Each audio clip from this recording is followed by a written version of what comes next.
Chapter 10. Veganism.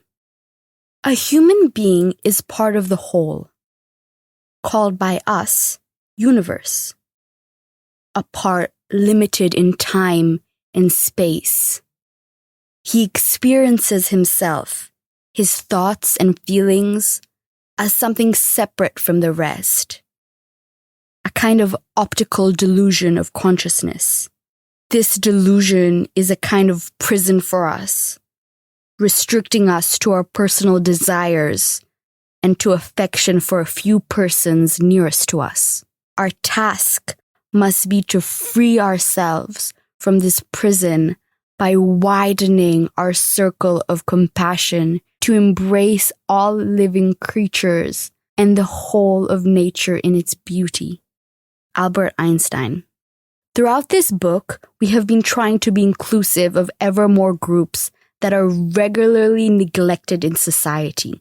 In this chapter, we will widen our circle of compassion further to include animals as well. In this book, we do not want to look only at the innate needs of humans, but we will equally consider those of animals. This process is called veganism.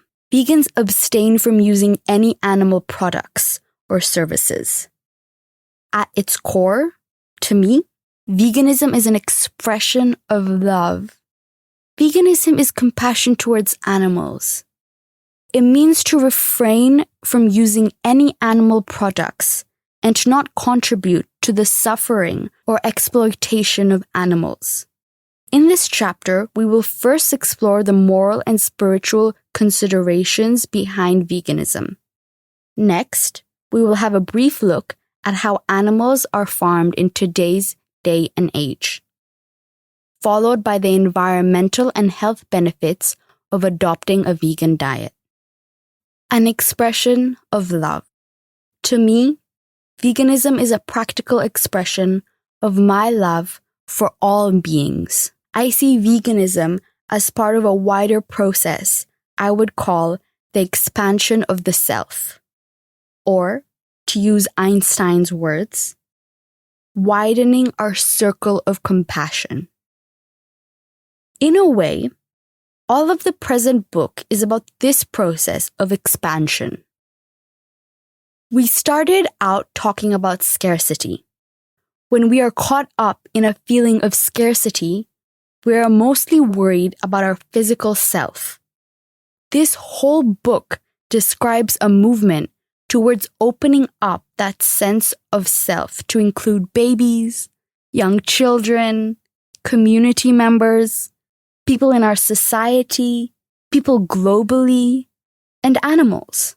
I am deeply saddened when I think about the suffering that farm animals go through, being tied, impregnated, separated from their offspring, milked, mutilated, killed, and eaten.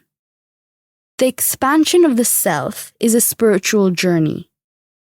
We question our sense of identity. Where does our self end? At our skin?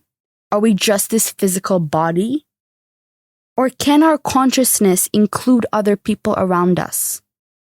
All people on this planet, or even all forms of life. In the end, though I am not claiming I am there yet in any way, we become so all-inclusive that we could let go of the sense of self entirely. This could be the ultimate goal on our spiritual journey, to become one with all creation and to live from that understanding. Overcoming speciesism. Behind the production and consumption of meat, dairy, and other animal products lies the belief that animals are less important than humans. There is an assumption that humans have the right to decide over animals' lives and to use them for their own purposes. This belief is called speciesism.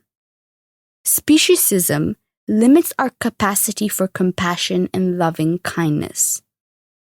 Veganism, at its core, means to overcome the limitations of speciesism and to care equally about the rights of animals. Speciesism is a term popularized by philosopher Peter Singer in his book Animal Liberation, a classical work in the history of animal rights activism. Vegans consider speciesism to be a form of discrimination, just like racism, ageism, or sexism. The discrimination is not based on race, age, or gender, but rather on the species a creature belongs to. Veganism means to care equally about humans and non-human animals. It recognizes that animals have innate needs and instincts.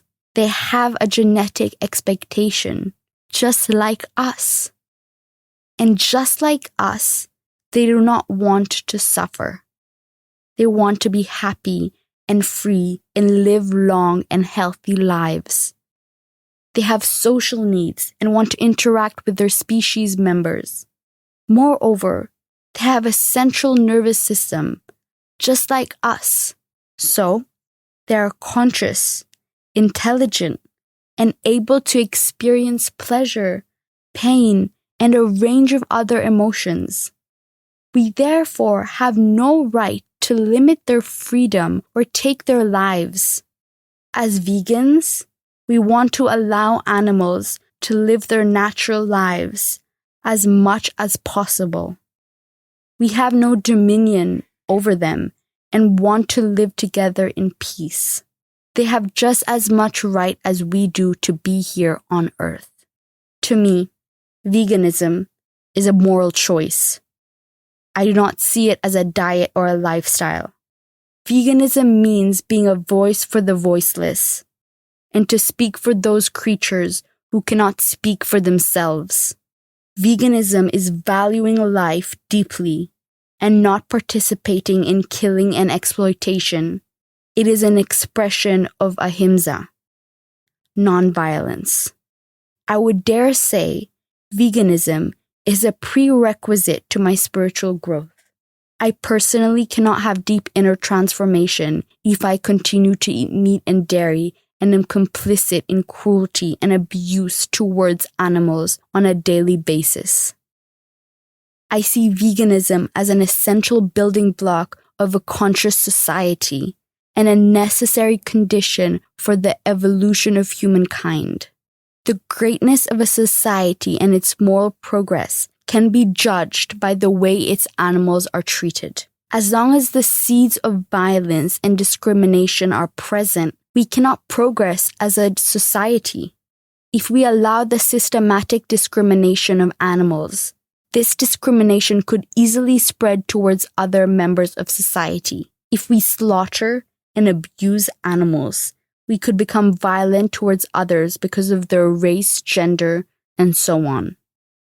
I come from a Jewish family. My ancestors were part of some of the worst acts of violence and discrimination in history during the Holocaust. Therefore, I feel I have to be vegan. I cannot be part of any such form of systematic violence. That being said, I do not think veganism is the final goal. The fact that we are vegan does not make us morally superior. Most of us were not vegan all our lives. We should therefore have understanding and empathy for people who eat meat and dairy. We used to be just like them. Veganism is about being compassionate. If it makes us intolerant towards people who have other opinions, this would defeat the purpose. Acting as if we are superior will not help progress the case of veganism either. People generally do not react very positively to this. We communicate veganism in Sadhana Forest just by offering people delicious, free vegan food.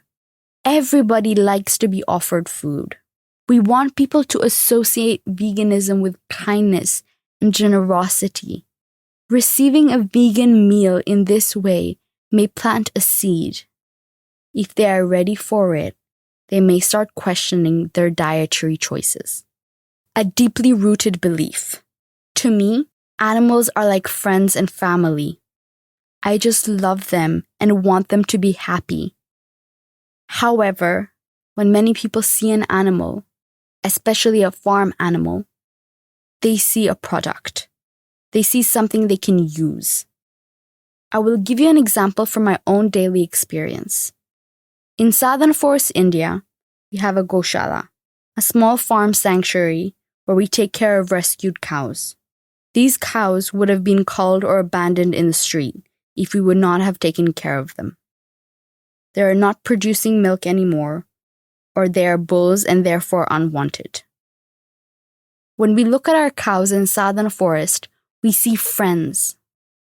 We do not think of how we can use them. We do not see an object or a machine. It would be improper to think of your friends in such a way. They are members of our community, just like us. And that is why we take care of them. So, veganism is not just about not eating animals. It is about changing the way we relate to all life on Earth and where we see our place on this planet. People who come and visit our Goshala often ask us what we use our cows for. At first, they may think we milk them. When we tell them they do not produce milk, they think we must have some other use for them. People are usually quite surprised when we tell them we do not use them for anything. To make this point clear, we do not even use their manure. This idea can be quite strange to people. They do not see cats, dogs, or wild animals in this way, yet when they look at a cow, they immediately think of how they can use her. Humane industries. Meat and dairy are being produced today at an ever larger scale using more and more industrialized production processes. We will briefly look into the size of these industries and some of the issues associated with them. Factory farming. In the middle of the previous century, meat and dairy production increased drastically. This was the advent of what is now commonly called factory farming. Small family farms started disappearing and were taken over by big farming businesses that rear ever larger numbers of animals in ever shrinking spaces at ever increasing speed. Factory farms in industrialized countries adopted a conveyor belt style production process aimed at minimizing costs and maximizing efficiency and output. Needless to say, this did not increase the well-being of the animals involved. They often live in extremely confined, unsanitary, and unhygienic conditions, unable to live out any of their natural instincts or social behaviors. In fact, these animals are so sickly that they consume 4 times more antimicrobial medicine than humans, which also creates a big threat of antimicrobial resistance. The problems farmed animals face are too many to discuss in the underlying volume. There are plenty of extensive accounts available both in print and video. According to the Food and Agriculture Organization, FAO, of the United Nations, about 83 billion animals were slaughtered for food worldwide in 2022. That is over 2,500 chickens, cows, pigs, ducks, etc. per second. This number is rising steadily. It is 10 times more than it was 60 years ago, while the world population only increased by 2.6 times.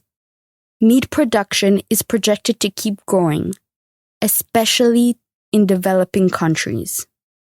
Yearly, 1.75 trillion eggs are produced, and over 900 billion liters of milk, respectively 6.25 and 2.7 times more than in 1961.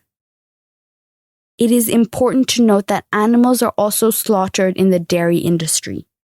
Some people think that If they are vegetarian and do not consume any meat, they do not contribute to the killing of animals. This is not true. Indirectly, milk and eggs kill lots of animals. So being vegetarian in order to stop animals from being killed does not make much sense to me. It will save some lives, but definitely not all. In the industry, a dairy cow is usually culled, removed and normally killed, around 5 years of age as her milk production or fertility decreases, or the intensive milking makes her sick or disabled. Under natural circumstances, though, cows can live up to 20 years. The male calves of the dairy cows live an even shorter life. They cannot produce milk and therefore are not useful for the farmer. They are separated from their mothers soon after birth, like all dairy calves, for the mother's milk is intended for human consumption. The bulls are usually kept in extreme confinement in narrow crates where they are unable to move and are given an iron-free diet. In this way, they cannot develop their muscles and produce the soft white veal meat that consumers covet. After a few months, they are sent to slaughter. The life of layer hens is equally miserable. In industrial farms, the egg production of layer hens starts to decline after 1 year, and they are usually culled around 2 years old. Under normal circumstances, however, chickens grow up to 12 years old. The male siblings of the layer hens are even worse off. They cannot lay eggs, and they are suitable for meat production. So the male chicks born to layer hens are usually killed right after hatching, in giant grinders or gas chambers. Every year, a few billion male chicks are culled in this way. Factory fishing. Similar to the amount of land animals, the amount of fish we kill for food has increased dramatically over the past 50 years. Global fish and aquatic animal production stood at 182 million tons in 2021, according to the FAO. Fish capture globally went from 17 million tons in 1950 to over 90 million in the mid-90s, and it has been stable since. Recent increase in fish production has come from the exponential increase in aquaculture, farmed fish, which went from little over 500,000 tons in 1950 to 91 million tons in 2021. The entire amount of fish caught and killed is higher still. FAO statistics do not include fish that is caught illegally, unreported or unregulated, IUU, which is estimated to range between 10 and 25 million tons. Neither does the FAO include so-called discard, fish that is caught unintentionally and is not retained by fishers and thrown back overboard. Fish are discarded because they are too small, not commercially viable, not allowed to be fished, etc. Many of these fish do not survive the catch due to injuries and stress sustained during the process. Some fish escape the catch, but still get injured by it and die. Worldwide yearly discard estimates range from 7 to 22.5 million tons. All statistics are in metric tons, so it is very hard to gauge the actual number of fish and seafood killed for food yearly. Only a few incomplete approximations are available. We calculated the total must be around a few trillion, or roughly 1 to 2 marine animals per person per day. Most of these animals die slow and painful deaths, as they are either crushed by the weight of their peers or suffocated outside the water. Needless to say that fishing in these massive amounts is hardly sustainable. Around 1/3 of fish stocks worldwide are overfished, up from only 10% in 1975, causing fish populations to decline and disrupting ecosystems. 60% of fish stocks are fished at a maximum sustainable level, and all of them could collapse by the mid-21st century. A sustainable solution. Next to the moral argument of not hurting our friends, there is another reason to be vegan: the huge environmental impact of meat and dairy. Globally, 1.6 trillion metric tons of animal products are processed every year, over 200 kg per person. Huge amounts of resources are needed to keep this production going, and significant ecological hazards are created. The FAO writes, "The livestock sector emerges as one of the top 2 or 3 most significant contributors to the most serious environmental problems at every scale from local to global: land degradation, climate change and air pollution, water shortage and water pollution, and loss of biodiversity." The Intergovernmental Panel on Climate Change, IPCC, the UN Scientific Panel on Climate Change, recommends more plant-based diets. The Alliance of World Scientists published an open letter signed by more than 11,000 scientists worldwide. In this letter, they call for urgent action to combat climate change. One of their main recommendations is to move towards a vegan diet. Eating mostly plant-based food while reducing the global consumption of animal products, especially ruminant livestock, can improve human health and significantly lower greenhouse gas emissions. Moreover, this will free up croplands for growing much-needed human plant food instead of livestock feed, while releasing some grazing land to support natural climate solutions. So let us have a brief look at the insustainability of animal husbandry. The industry produces vast amounts of greenhouse gases. It also requires an astonishing amount of natural resources like feed, water, and land, as animal food uses these resources much less efficiently than plant food. Thereby, it puts ever more pressure on ecosystems that are already being stretched to their limits. According to some estimates, meat and dairy are responsible for around 50% of our global greenhouse gas, GHG, emissions. A vegan diet produces approximately 5 times less GHG than an average Northern European diet. Some scientists say it is the only diet that could reduce emissions sufficiently in order to limit global warming to 2 degrees Celsius. How come these numbers are so high? First of all, there is an enormous number of animals that we are rearing for food.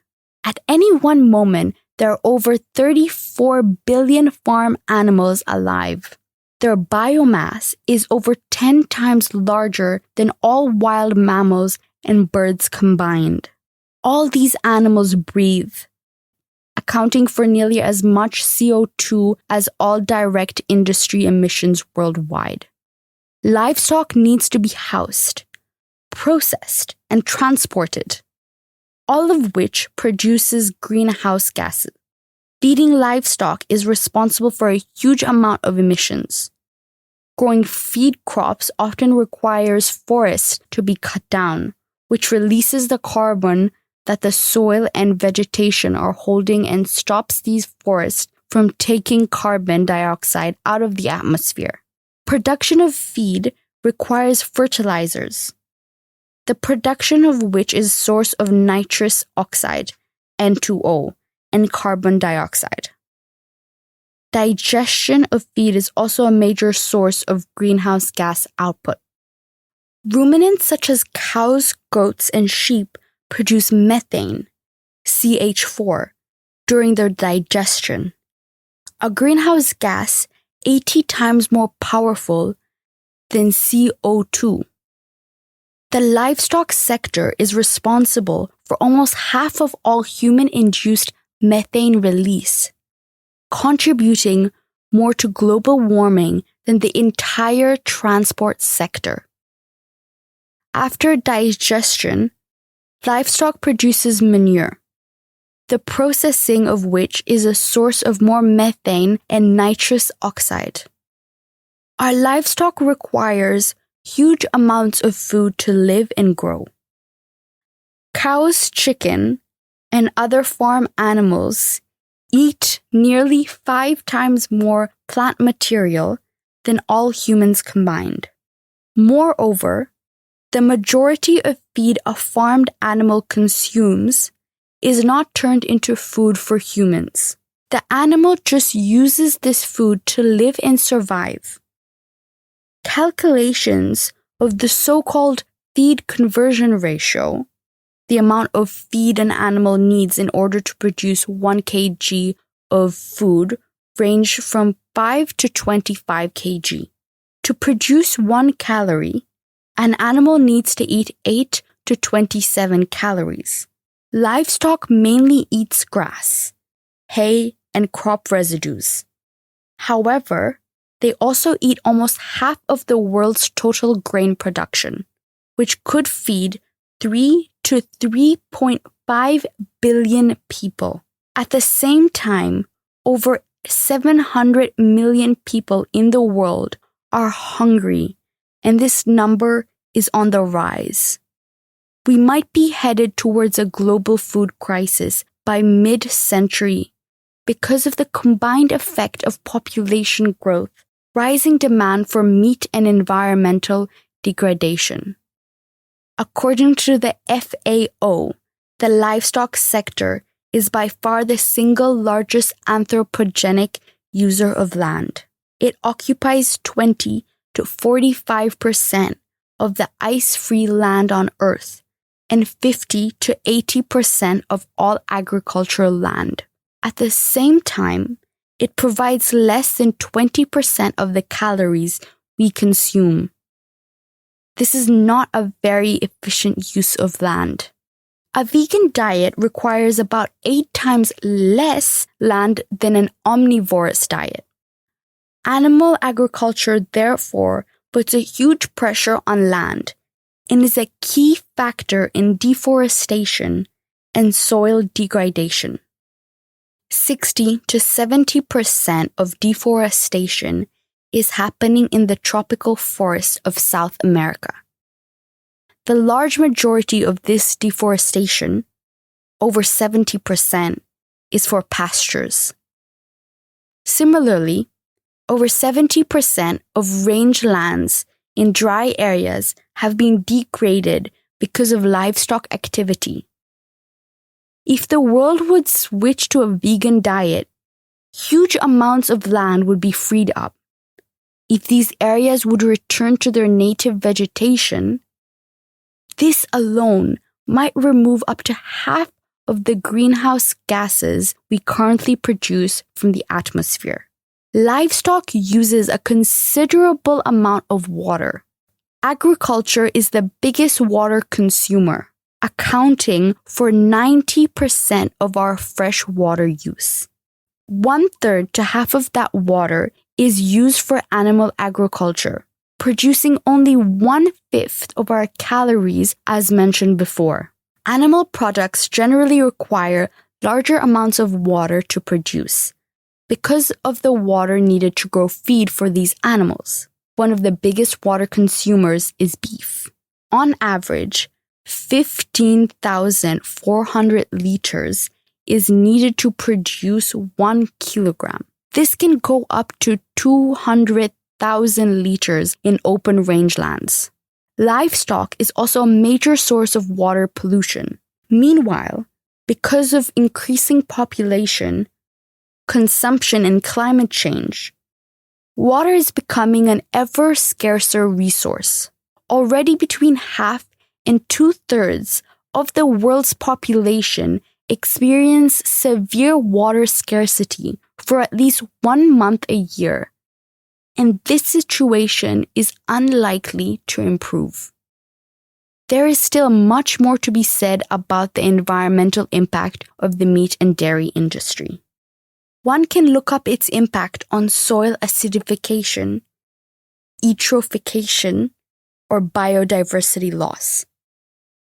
We do not have the space to go deeper into this here, but let it be clear, raising animals for food poses an enormous challenge to our natural environment, being one of the main sources of greenhouse gas emissions, land degradation, and water scarcity, amongst other things. Afflictions of affluence. The moral and environmental arguments are, on their own, sufficient to be vegan. Yet, there is a third argument that attracts people to a plant-based diet: the health aspect. For me personally, this is not the most important reason. In fact, I think I would still be vegan if it would turn out to be bad for my health. Yet, in order to be complete, we shall include a brief discussion of the health aspect of vegan diets. First of all, we need to get one thing straight. A plant-based diet provides you with all the nutrients we need. This includes protein. There seems to be somewhat of an obsession with animal protein in our culture, and people often wonder if vegans get enough protein. This is largely a myth. Vegans do get enough protein. In fact, if you consume enough calories, it is very hard to be protein deficient. Most Westerners actually consume way too much protein. Moreover, plant-based protein is healthier for you than animal protein. There is an increasing body of research indicating that meat and dairy have a negative effect on our health. A plant-based diet, and more specifically, a whole food plant-based diet, seems to be much healthier than the standard Western diet. A whole foods plant-based diet is a diet that not only excludes animal products, but also processed and refined foods. It consists mainly of whole grains, fresh fruits and vegetables, legumes, nuts, and seeds. In more affluent countries, the leading cause of death are now largely chronic diseases like cancer, heart disease, dementia, stroke, and diabetes. These are non-communicable diseases that are linked to our lifestyle. Smoking, drinking, physical activity, and maybe more than anything else, diet. According to a recent report, unhealthy diets pose a greater risk to morbidity and mortality than does unsafe sex and alcohol, drug, and tobacco use combined. There is more and more research showing that eating meat, dairy, and processed food significantly increases the risk of attracting these top killer diseases and also other chronic afflictions like osteoporosis, cataract, chronic lung disease, kidney problems, and autoimmune disorders like type 1 diabetes, rheumatoid arthritis, multiple sclerosis, and lupus. As countries become wealthier, their consumption of meat and dairy increases, and so do rates of chronic disease. There are lots of documented cases where a switch to a whole food plant-based diet has led to reversing many of the named conditions. As such, a diet is high in antioxidants and fiber and low in saturated fats and cholesterol, amongst other benefits. A whole food plant-based diet can slow down the aging process and reduce obesity and hypertension, which greatly increase one's risk of a chronic disease. So, as the saying goes, let food be thy medicine. Different health institutions are now beginning to speak out about the dangers of meat and dairy. The World Health Organization has classified processed meat as carcinogenic and red meat as probably carcinogenic. And the World Cancer Research Fund says consumption of whole grains, vegetables, and fruits protects against a variety of cancers. The American Academy of Nutrition and Dietetics states that vegan diets are adequate for all stages of life and can reduce the risk of many a chronic disease. And one of the US's biggest healthcare providers now recommends a whole food, plant-based diet. It is estimated that switching to a vegan diet could save over 8 to 14 million lives per year and 129 million life years. By 2050, it would save about $1 trillion in healthcare costs. The entire economic benefit of the life years saved could amount up to $30 trillion, which is 13% of the global GDP. Yet, it seems our current medical system is more geared towards treating symptoms than underlying causes and underestimates the importance of diet. Zoonotic diseases. Meat and dairy are not only linked to lifestyle disease, but also to infectious disease. Livestock production greatly increases the risk of zoonotic disease. A zoonotic disease, or zoonosis, is a contagious disease that spreads from animals, either wild or domesticated, to humans. 75% of emergent infectious diseases are zoonotic in origin, and the number is rising steadily. Zoonotic diseases cause an estimated 2.5 billion cases of sickness every year and kill 2.7 million. Spanish flu, avian flu, swine flu, HIV, SARS, MERS, Ebola, and COVID-19 are all zoonosis. Even common illnesses like measles, influenza, mumps, and the cold originated from the domestication of livestock. The rise in demand for meat and dairy, which makes us cram huge amounts of animals together in unsanitary conditions, is a major risk factor for the continuing emergence of zoonotic disease. So is the destruction of habitats that accompanies it, bringing us into closer contact with wild animals and the diseases they carry. The FAO writes, "The rapid growth in livestock production and supply chains is creating public health threats associated with an animal-to-human pathogen shift, which implies pandemic risks, food safety hazards, and high burdens of zoonotic diseases." It is even speculated that a strain of avian flu could develop that would be many times more deadly than a coronavirus and could kill millions of humans. Conclusion. The second part of this book looked at community building. It offers a bold vision to move towards a new humanity and a new way of relating to each other. How can we structure our economy, our communities, our north-south relationships, and our relationships with animals in a way that is cooperative and meets our and their innate needs? At the core of all this lies a view of humans and animals as deeply compassionate social beings, hardwired to connect, collaborate, and build strong mutual ties. I believe in a world where cooperation and generosity are the norm, where we live in small intentional communities, have meaningful collaboration between global north and south, and include animals in our circle of compassion. In this way, we will be able to fulfill our genetic expectation and reach our highest potential.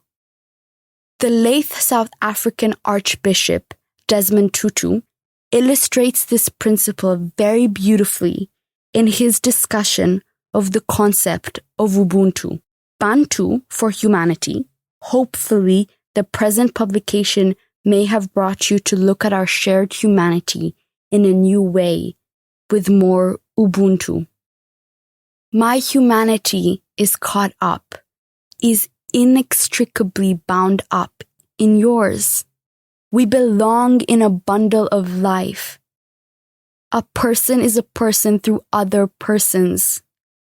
It is not, I think, therefore I am. It says rather, I am human because I belong, I participate, I share. A person with Ubuntu is open and available to others, affirming of others, does not feel threatened that others are able and good. For he or she has a proper self-assurance that comes from knowing that he or she belongs in a greater whole. I wish you good luck on your journey and hope these insights will help you on the road to much needed social change.